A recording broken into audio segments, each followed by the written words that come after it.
Patrick Bannon, bonjour. Bonjour. Je suis ravie de vous accueillir aujourd'hui. Vous êtes un homme connu, vous êtes anthropologue des religions, écrivain, chercheur en sciences religieuses et chercheur associé à la chaire Management, Diversité, Cohésion sociale de Paris-Dauphine.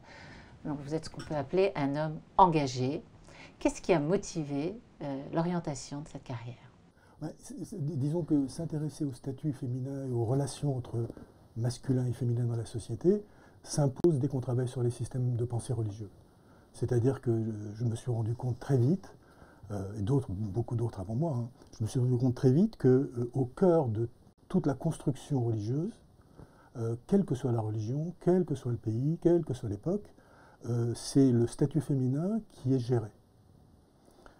C'est-à-dire les grossesses, les cycles menstruels, l'apparence physique, le rôle, quelque part le rôle des femmes dans la société et le rôle des hommes en face. Donc inévitablement, j'ai travaillé sur les systèmes religieux et puis je me suis penché sur vraiment comment s'est construit la relation féminin-masculin à travers les époques. Voilà. Et on se rend compte que on vit quelque part dans le même schéma, qui est un schéma patriarcal. Depuis 20 000 ans. Depuis 20 000 ans, oui, environ 20 000 ans, disons, on est dans un schéma, depuis l'agriculture. C'est-à-dire depuis la sédentarisation, le moment où la terre, qui était un territoire de passage, est devenue un territoire nourricier, à ce moment-là, on a rebattu les cartes du rapport à l'autre, de la différence, et au cœur de ce rapport à la différence, à l'autre, c'est-à-dire à celui qui n'est pas du territoire, et bien donc l'organisation de la société, eh bien on a mis comme verrou, je dirais, on a mis comme verrou le statut féminin. Donc on est dans un monde patriarcal, partout, tout le temps, depuis toujours. Est-ce que les religions ne devraient pas montrer l'exemple, puisque la misogynie est née dans le berceau des religions, Dieu sait si je les respecte, mais fort est de constater que les femmes n'ont guère leur place. Alors, les religions, elles n'ont pas inventé le patriarcat, elles n'ont pas inventé la misogynie. Toutes ces divisions du monde-là, cette organisation du monde, existait bien avant les religions. C'est-à-dire les religions se construisent dans des territoires, dans un espace qui est patriarcal. Donc, par contre, moi, ce que j'ai pu constater, c'est que, quelle que soit la religion, il y a une volonté, au départ, je dis bien au départ, et pour quelques minutes dans l'histoire, il y a une volonté de rééquilibrer le statut féminin avec le statut masculin. Je crois que dans le christianisme primitif, par exemple, quand le ministère de Jésus, par exemple, on peut constater qu'il est entouré de femmes. Ces femmes ne sont pas accompagnées de leur mari, ni de leur fils, ni de leurs frères. On les appelle même les femmes du dehors, en opposition aux femmes de l'intérieur qui, elles, n'ont pas le droit de sortir. Et donc, il est accompagné par ces femmes en permanence. Ça, c'est une rupture sociétale très importante.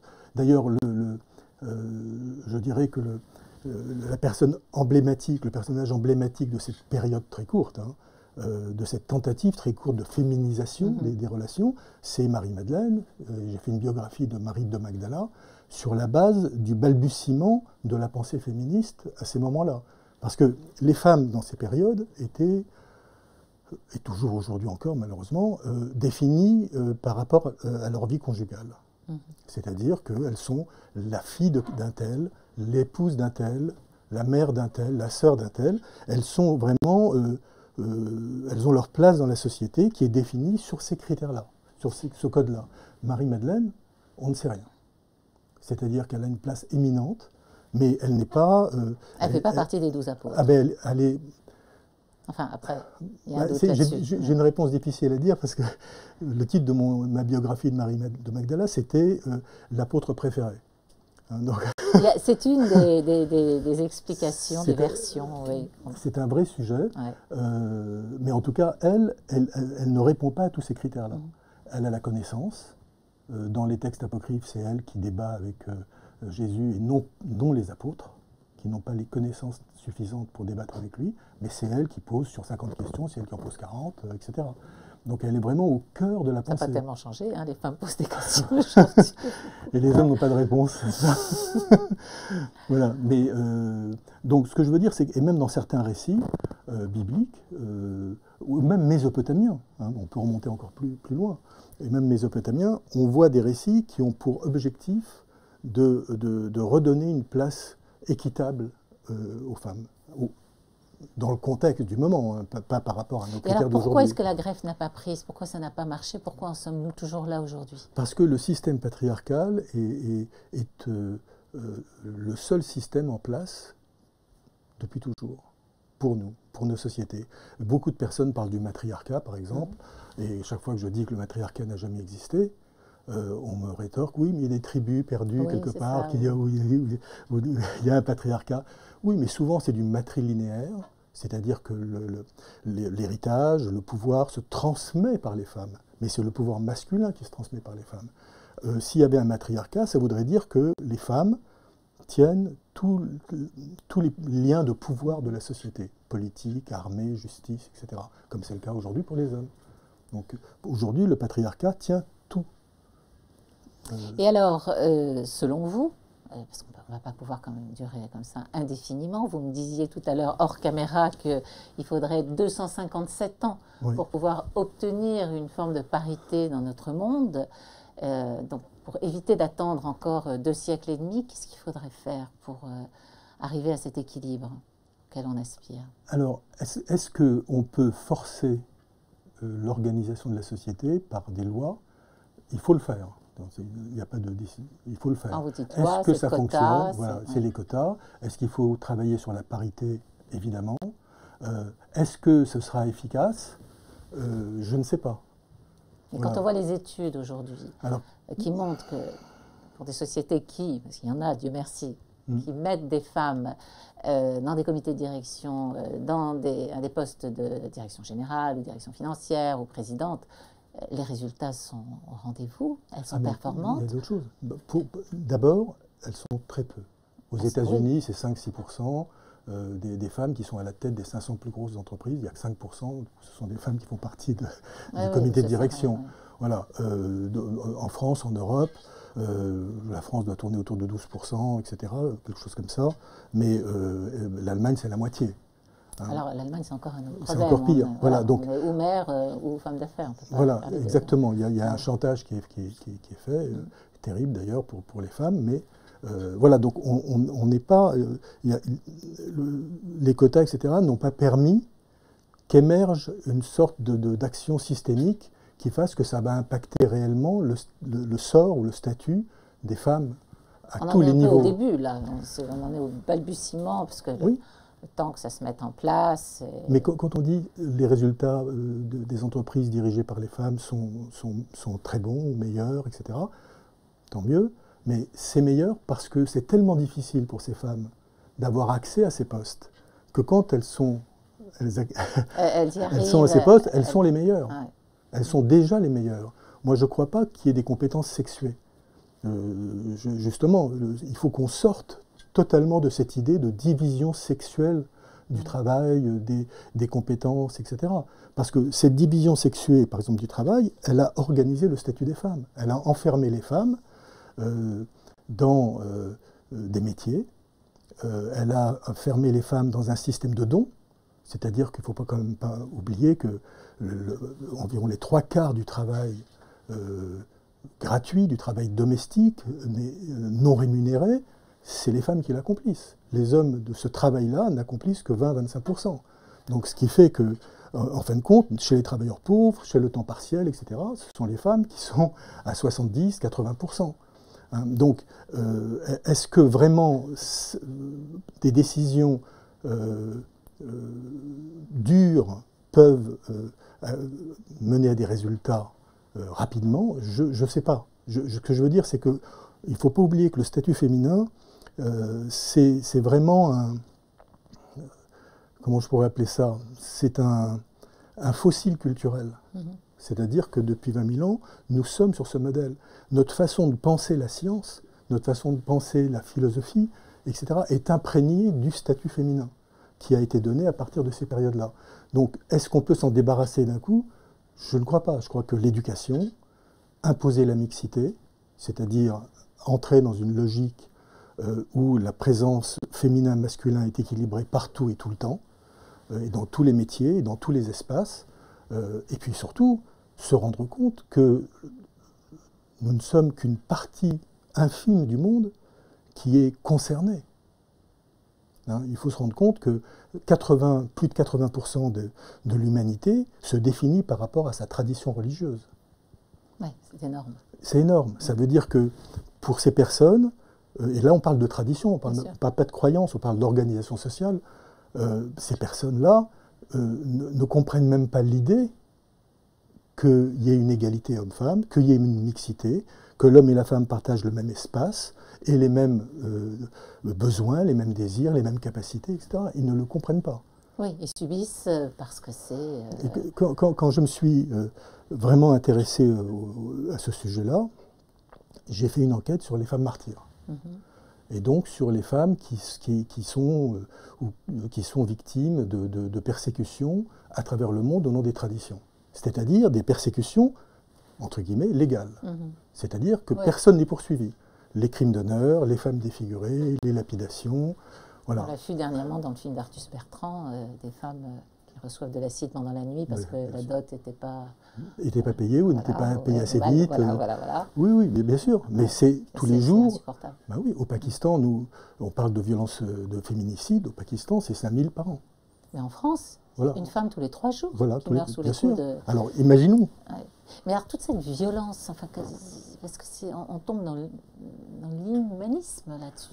Comment est-ce qu'un homme peut taper à mort une femme et peut ensuite se regarder dans un miroir sans souci? De la même façon que quand il y a des attentats terroristes, des enfants de 20 ans sont capables de tirer à la Kalachnikov sur d'autres enfants de 20 ans et de les massacrer tous comme au Bataclan. Voilà, ils sont totalement insensibilisés. Hein, et donc il y a un problème d'éducation qui est évident. Moi, j'ai fait des rencontres dans des écoles, dans les classes de 4e, etc. À un moment, j'avais sorti un livre sur Il était une fois les filles, pour raconter comment les mythes ont transmis les différences entre garçons et filles. Et ça, c'était pour les enfants des écoles. Et voilà, 1h30, 2 heures avec des enfants de 4e, garçons et filles. On leur explique le féminisme, on leur explique l'intégrité du corps féminin, la liberté sexuelle, la question de la virginité ne se pose pas, etc. Enfin, beaucoup de choses comme ça, le rapport au sang menstruel, enfin, faut tout leur expliquer. Une fois qu'elles sortent, moi, les parents me téléphonaient, m'envoyaient des mots, voilà, en me disant, voilà, on est ravis parce qu'elle a changé de vision sur tout ça. D'où l'importance, dès le plus jeune âge, au niveau éducatif, d'expliquer... Et ça, on doit le faire. Bon, à l'école, évidemment, mais on peut le faire dans l'entreprise. Oui, c'est là où le bas blesse un petit peu. Bien sûr. Encore. Mais il faut parler d'entreprise parce que le monde du travail, il y a l'école et puis le monde du travail. Le monde du travail, ce n'est pas un monde qui est uniquement tourné vers la création de profit. Hein, c'est utile, mais ce n'est pas le but. Le travail a toujours été, depuis que j'ai des textes, qu'on a des textes que j'ai pu consulter aussi, le travail est l'équivalent du culte. C'est-à-dire qu'il y a une dimension, c'est le même terme, adova, le même terme par exemple dans les textes bibliques, c'est le même terme pour rendre un culte et travailler. Donc c'est-à-dire dans le travail, il y a une notion qui est une notion de sacré, de rapport à la société, de construction de la société. Donc même ces questions-là, on ne peut pas les évacuer. Ça peut se régler dans le monde du travail. Donc dans la façon dont nous allons organiser le travail, on va créer une sorte de supplément d'âme à l'entreprise qui va permettre d'aborder ces questions-là. Surtout aujourd'hui, avec toute cette jeunesse qui est en quête de sens. Oui, c'est-à-dire que c'est un nouveau sens à donner au travail, une nouvelle mission. On parlait tout à l'heure, nous parlions de grands changements de la société après la fameuse crise du virus. Oui, vous êtes assez pessimiste d'ailleurs, vous pensez que les femmes... les femmes ont été les premières victimes du confinement, ça va de soi. Parce que déjà, le travail, je dirais domestique, est accompli, dont je parlais tout à l'heure, est accompli à près de 75-80% par les femmes. Mais là, il n'y a pas d'échappatoire. Ouais, Et donc, vraiment, ça a été une charge mentale très forte, parce qu'il y avait ça, s'occuper des enfants, faire réviser les enfants et s'occuper de leur métier. Ce qui pose un vrai sujet sur le télétravail. Hein, c'est pour ça que tout le monde... Ça aussi, c'est un sujet sur lequel vous vouliez qu'on insiste un petit peu, parce qu'elles pourraient être les grandes perdantes du télétravail. Mais bien sûr, parce que le télétravail apparaît comme une grande liberté, donc je suis d'accord que ça peut être une grande souplesse à des moments précis, dans un cadre précis, pour certains métiers, etc. Mais il ne faut pas que ce soit l'excuse pour renvoyer les femmes au foyer. Ouais. Parce qu'à la fin, on va se rendre compte que les femmes qui vont choisir le télétravail, qui vont le privilégier, sont celles qui ont des enfants de moins de 4 ans, de moins de 5 ans. Et donc elles vont se retrouver, c'est le rêve, je dirais, c'est le rêve des ultra-religieux, hein, c'est que les femmes travaillent de la maison. C'est ça. Voilà. Mais ça veut dire, si c'est ça, ça veut dire qu'elles n'ont pas de projet professionnel, elles n'ont pas de possibilité de se construire une carrière, elles n'ont pas de vie sociale, elles ne se construisent pas un réseau non plus. Donc ce n'est pas une très bonne idée. Le télétravail, oui, à condition que ce soit à parité. C'est-à-dire que l'entreprise distribue le temps de télétravail, mais à égalité homme-femme. Comment voulez-vous gérer ensuite au sein du couple celui qui va... Après, bien sûr. Ouais. Mais après, il y a un vrai travail à faire qu'il faut faire sur le travail non rémunéré. C'est-à-dire, il faut à tout prix qu'on rééquilibre. Rémunéré d'ailleurs, déjà ça serait pas mal. Il faut qu'on rééquilibre déjà le temps, parce que c'est ce temps-là, ce travail domestique, ce travail non rémunéré, c'est celui-là qui est la source de l'inégalité professionnelle, donc qui est à la base. Donc si on veut œuvrer pour l'égalité professionnelle, ce qui est évident, on n'y arrivera pas si on ne se débarrasse pas de ce problème-là. Hein, donc il faut à tout prix rééquilibrer les deux. Bon. Donc vous seriez demain, voilà, allez, ministre. Je démissionnerai. Non, vous n'allez pas fuir avant de commencer, c'est pas possible. Avec le pouvoir de mettre en place des lois qui amélioreraient, enfin qui rendraient la société paritaire, qu'est-ce que vous feriez? Qu'est-ce que vous changeriez? D'abord, je pense la mixité. Mais comment? C'est-à-dire que imposer la mixité comme une règle dans les équipes professionnelles, mais à tous les niveaux, qu'il n'y ait pas de métier qui soit masculinisé, parce que c'est ce qui crée aussi les préjugés. On va vous dire, il n'y a pas assez de femmes ingénieures pour répondre à... Il faut les former. Ouais. On est d'accord, à chaque fois c'est ça, il n'y a pas assez de femmes capables d'être présidentes, mais il y a des hommes qui ne sont pas capables d'être présidents d'entreprise et qui le sont. Donc, le digital, c'est pareil. Alors là, il y a un vrai sujet dans le digital, il n'y a pas assez de femmes et quand elles y vont, elles n'y restent pas longtemps. Oui, mais parce que c'est vrai que dans le monde de l'informatique, il y a un turnover, je dirais. Voilà, j'enseigne dans des écoles d'ingénieurs aussi, et on se rend compte que, d'abord, il y a très peu de femmes, elles sont 20% peut-être, hein, mais qu'en plus, celles qui construisent leur carrière dans ce monde dont les codes sont masculins, elles tiennent généralement, 5 ans. Mais pourquoi? Parce que la vie est dure, là, les hommes leur parce qu'on est dans un espace masculin. Mais il y a une histoire, c'est très intéressant. Aphrodite. Parce qu'il faut toujours remonter bien aux sûr, sources. Bien sûr, avoir des... Voilà, Aphrodite avait une tortue et on disait, elle est représentée avec sa tortue. Hein. La carapace, c'est le voile. Donc les femmes, quand elles sortent de chez elles s'aventurent dans le monde masculin. L'extérieur, la vie de la société, c'est le monde masculin. Et les textes grecs expliquent qu'elles portent leur voile comme la tortue d'Aphrodite porte sa carapace. Hein, ça veut dire que ce voile-là, cette idée de couvrir les femmes, de cacher le corps féminin, de le préparer pour entrer dans le monde des hommes, c'est toute la culture méditerranéenne. Ce n'est pas que la Grèce, hein, c'est la Grèce qui a influencé. Mais c'est Rome, c'est le monde musulman, c'est le monde juif, c'est le monde chrétien. Mais ça veut dire qu'un homme n'est pas capable de regarder une femme qui n'est pas voilée sans avoir du désir, avoir des accès incontrôlés.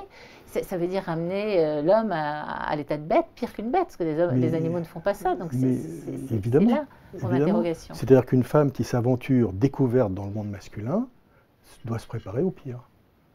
C'est pour ça qu'il y a des choses dans cette enquête que j'avais faite sur les femmes martyrs. j'ai beaucoup parlé, comme d'autres, de l'excision. Bon, il faut se rendre compte qu'en Égypte, on est à 80% de femmes excisées. Donc quand des gens vont en vacances en Égypte, visiter les pyramides et qu'ils ont l'impression que c'est la quintessence de la civilisation, non. Les filles entre 15 et 19 ans, 75% sont déjà excisées. Et excisées, c'est terrible. C'est affreux. Oui, oui. Donc, et l'excuse qu'ils donnent, c'est justement de convaincre les filles, d'empêcher les filles d'être tentées par la sexualité, par le rencontre avec l'autre sexe, etc. Ce qui est faux, bon, évidemment archi faux.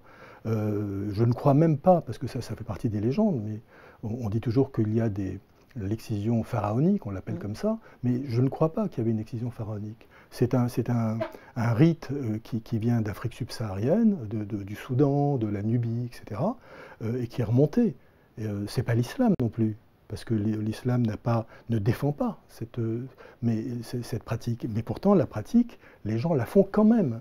Et on se retrouve en Égypte avec des filles coptes qui sont excisées, parce qu'on est dans la question de tradition du territoire. Vous voyez, donc on est dans des choses qui, pour moi, qui sont très lourdes. Et si on ne se débarrasse pas de ces sujets-là, on ne se débarrassera pas des autres.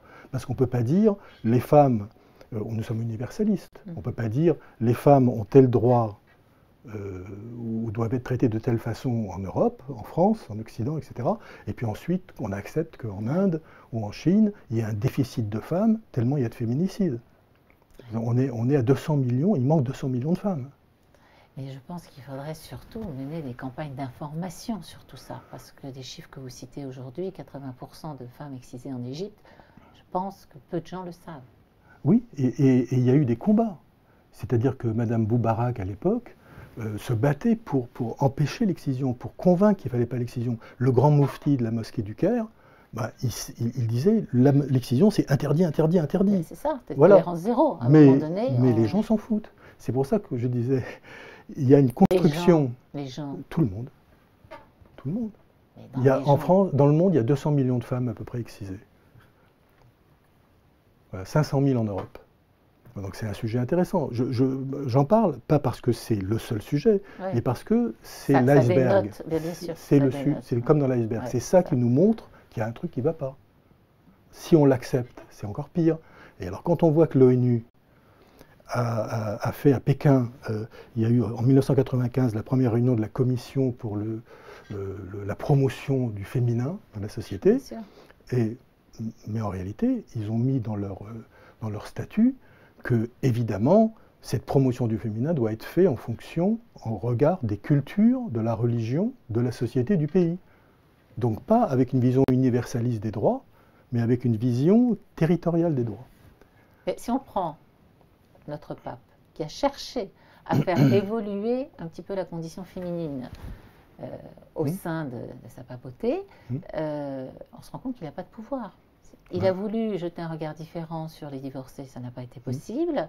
Il a voulu donner des responsabilités supérieures à des femmes, ça n'a pas été possible. Et pourtant, lui, le pape, il le souhaite. Mais ça veut dire qu'il n'a pas de pouvoir. Non, ça veut dire qu'il y a une résistance au patriarcat qui est extrêmement forte. Lui, le pape François, en 2016, il a créé une commission pour changer ou pour faire évoluer le rôle des diaconesses. Oui, absolument. Ce qui est un vrai sujet intéressant, parce qu'on sait que au début, c'est une étape, et on sait qu'au début du christianisme primitif, dans le christianisme primitif, on sait qu'il y avait des femmes prêtres. On a des tombes où elles sont notées comme prêtresses. Hein, parce que n'oublions pas que le début du christianisme coïncide avec la fin du judaïsme du Temple. Donc le judaïsme du Temple, il y avait des prêtres qui étaient sacrés, etc., qui étaient consacrés, je veux dire. Et donc il y avait une activité d'intermédiaire entre le peuple et la divinité. Donc c'était vraiment... Alors pourquoi ces femmes prêtresses n'ont pas perduré? Parce que le patriarcat est arrivé et a réaffirmé son pouvoir sur la société, évidemment. Hein. C'est-à-dire que, de toute façon, dans toutes nos sociétés, les femmes n'étaient pas prêtresses, même si on dit qu'elles sont prêtresses, il faut plutôt voir ça comme qui sacrifie. Donc les sacrificateurs sont des hommes. les femmes ne sacrifient pas. Elles peuvent interpréter la parole divine, elles peuvent la transmettre, etc. Elles peuvent l'entendre, mais pour autant, elles n'accomplissent pas les rites sacrés. Voilà. Et donc, les hommes étaient des sacrificateurs. C'est pour ça que, par exemple, il peut y avoir des rabbins femmes, comme il peut y avoir des pasteurs protestants, mais qui ne sont pas chargés d'une mission sacrée. Ils sont des responsables communautaires. Donc, ah oui, il y a même une différence entre un pasteur homme et une pasteur femme dans le rôle qui leur est imparti. Bien sûr, moi je n'y vois pas un progrès immense. J'y vois simplement une adaptation à la société, mais ce n'est pas un progrès. Voilà, il y aura des mariages des prêtres dans l'Église catholique, il y aura des mariages de prêtres, possiblement rapidement. On l'espère, parce que voilà. Les églises se vident. Hein. Voilà, donc il y aura peut-être des mariages de prêtres, mais par contre, des femmes prêtres, là on est dans une rupture de dogme. Et pourtant c'est bien dommage, parce que nous les femmes, de façon intrinsèque, nous sommes là pour mettre la vie au monde, et nous respectons la vie d'autrui, et on pourrait rêver de voir des femmes à la tête des pays qui trouveraient d'autres solutions que le sang versé, parce que laquelle d'entre nous a envie de voir le sang de l'enfant d'une autre couler.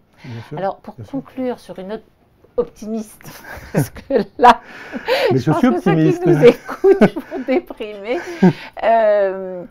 Donc, toujours dans la continuité de ma question, vous imposeriez la mixité et quoi d'autre pour que ça marche? Parce que ceux qui vous écoutent peut-être et qui ont le pouvoir vont se dire, mais bon sang, il y a des idées à prendre, allons-y. L'idée aujourd'hui, c'est... dans l'entreprise, c'est prendre en considération la vie privée sur la vie professionnelle. C'est-à-dire que c'est à l'entreprise de s'adapter. C'est-à-dire c'est au monde du travail de s'adapter aux impératifs de la vie privée. Ce qui va libérer les femmes du foyer. Parce que pour l'instant, qu'on le veuille ou non, il n'y a pas un succès immense du congé paternité, je veux dire congé parental pris par les hommes. Oui. Voilà. Tant que ce ne sera pas obligatoire, on va dire. Voilà, mais si c'est obligatoire, il va falloir qu'il soit rémunéré. Les rémunérations aujourd'hui, elles sont très faibles en France, mais là où elles sont très fortes, comme en Suède, il n'y a quand même que 14% qui les prennent. Ils ont peur qu'il se passe des choses en leur absence et qu'ils ne retrouvent pas le poste tel qu'ils l'ont. Voilà, donc ça veut dire qu'il y a une question de valorisation. Il faut valoriser les deux. Voilà, parce que pour l'instant, on valorise le présentisme, on valorise l'engagement professionnel, mais il faut bien comprendre que cet engagement professionnel n'a de valeur que si l'engagement privé a de la valeur. Donc il faut une valorisation aussi de cet aspect-là de la personne. Pour l'instant, ce n'est pas une valorisation. On vient de vivre avec cette pandémie un phénomène hallucinant. Le monde s'est arrêté et là il repart tout doucement. Ce serait le moment rêvé de demander aux femmes de venir participer aux discussions de ce monde nouveau que nous allons, que les hommes s'apprêtent à rebâtir. Et pour ne pas tomber dans les mêmes travers, oh mon Dieu, comme il serait important de les mettre dans les tables des discussions. Oui, mais c'est certain. Mais d'un autre côté, le nombre de femmes interrogées sur les plateaux de télévision sont toujours autour de 20-25%. Oui, alors ça, j'ai interviewé la semaine dernière Yves Pélisson qui a vraiment mis en place chez TF1 énormément de mesures pour remédier à ces chiffres qui ne sont pas très glorieux. Et ça vient, on voit aussi M. Louette, le président des Échos, qui a également mis des femmes aux rédactions, les a imposées. Donc il y a quand même un mouvement dans les médias qui se met en route. Non, mais qui a une volonté. France Télévisions, on a aussi Delphine Ernotte qui est engagée. Je suis tout à fait d'accord. Il y a une prise de conscience. C'est déjà pas mal. Voilà, on se rend compte qu'il y a un sujet, mais ce sujet crée une résistance. Oui. Voilà, et parce que malheureusement, pour beaucoup, s'attacher à rééquilibrer le statut féminin avec le statut masculin, ça peut être pris par beaucoup d'hommes comme une atteinte au statut masculin. Donc c'est plutôt considéré par certains comme une attaque. C'est ça qu'il faut éviter. Voilà, donc c'est-à-dire que ce rééquilibrage féminin-masculin n'est pas du tout impossible. Simplement, il faut faire comprendre qu'il ne s'agit pas de statut féminin et de statut masculin. Il s'agit d'un bouleversement de la société. On a une société qui a construit un monde qui aujourd'hui dans ce moment-là, justement, d'after virus, Coronavirus, voilà, c'est vrai qu'on vit un moment où on se rend compte que tout ce qui a été fait dans les sociétés n'est pas forcément bon. Que la clé de ce rééquilibrage-là passe par le rééquilibrage du statut féminin. J'ai fait une étude sur les diversités, etc., et sur la répartition équitable de femmes dans les équipes dirigeantes des entreprises, des PME. Bon. Grand sujet, alors. Voilà. Et dans cette étude-là, je l'ai rapproché d'autres études que j'ai faites, d'autres parts de cette étude-là, et on s'est rendu compte que les entreprises, les PME qui avaient un rapport 40-60 équilibré de femmes et d'hommes dans les instances dirigeantes, eh bien, c'était les entreprises qui avaient le moins de signalements de discrimination dans les autres catégories de la population. Ça veut dire que ce rééquilibrage-là, homme-femme, il a pour but de modifier entièrement le rapport à la société. Tout le reste. Tout le reste. Ça veut dire que l'effet est immense en réalité. Donc beaucoup de personnes ne veulent pas parce que ça modifie le rapport au territoire, ça modifie le rapport à la différence. C'est-à-dire, ça agit sur le racisme, ça agit, ça agit sur l'homophobie, etc. Tout ce qu'on met dans la diversité. Bien sûr, ça a un impact direct. Donc oui, c'est la mixité. C'est pour ça que je mets toujours la mixité en premier, parce que quand on dit égalité, évidemment égalité. Mais quand on parle d'égalité salariale, je sais que ce qui compte, c'est l'égalité des revenus sur la durée de la vie professionnelle, pas l'égalité salariale. Il n'y a pas un pays d'Europe aujourd'hui qui a l'égalité salariale. Il n'y a pas un pays du monde qui a l'égalité homme-femme. Réelle. Non, c'est vrai. Pas un seul. On voit en vertical, quand on descend, même dans les pays du Nord, on n'y est toujours pas. Oui, bon, bien sûr. C'est pas au même niveau partout, évidemment. Mais en tout cas, il n'y a pas cette réalité-là. Elle n'est pas là encore. Mais parce que, simplement, les gens peut-être vont finir par comprendre que c'est un choix de société. Mais que cette société-là, elle mérite d'être faite. Parce que le rapport à l'autre va changer. Voilà. Et c'est ça qui compte, c'est le rapport à l'autre. C'est un bénéfice gagnant-gagnant partout. Bien sûr. Pour conclure, Patrick, il y a des hommes qui nous écoutent, des dirigeants, des pères de famille, des jeunes hommes. Quels conseils vous pourriez leur donner pour les encourager à aller à faire confiance aux femmes, tout simplement? D'abord, moi je dirais qu'ils n'ont pas le choix, que la moitié de l'humanité, c'est les femmes. Donc c'est totalement discriminant et inacceptable de ne pas vouloir voir cette réalité du monde. Donc ça, c'est la première chose. Ensuite, qui s'imprègnent d'auteurs, enfin je crois beaucoup à l'éducation, hein, donc qui s'imprègnent d'auteurs femmes formidables. Vous voulez en citer quelques-uns? Hannah Arendt, voilà, qui nous donne une vision de la société, voilà, incomparable en réalité. Simone de Beauvoir, Françoise Héritier comme anthropologue, etc. On a beaucoup de choses. Voilà. Il y a une richesse de la littérature féminine qu'il faut lire aussi. Voilà. Mais je pense aussi qu'ils doivent être éduqués au fait que les compétences ne sont pas sexuées. Donc il faut qu'ils se rapprochent de réalité, ou il faut qu'on leur apprenne une réalité, une nouvelle réalité. C'est qu'il y a des femmes qui travaillent à la NASA, qu'il y a des femmes chercheurs, etc. Et ça, les gens l'occultent complètement. Il faut aussi qu'on ait une position claire par rapport à tous les pays qui, eux, ne respectent pas le droit des femmes. Ouais. Parce qu'on parle de la France, mais la France est une exception, je dirais, quelque part. Ouais. Hein, voilà, c'est une toute petite partie du monde. Mais il faut qu'on ait une position franche sur ces questions-là. L'Europe, déjà, pourrait... L'Europe, mais aussi, par exemple, considérer que l'excision, considérer que le crime d'honneur, etc., sont des crimes contre l'humanité. Ouais. Tolérance zéro.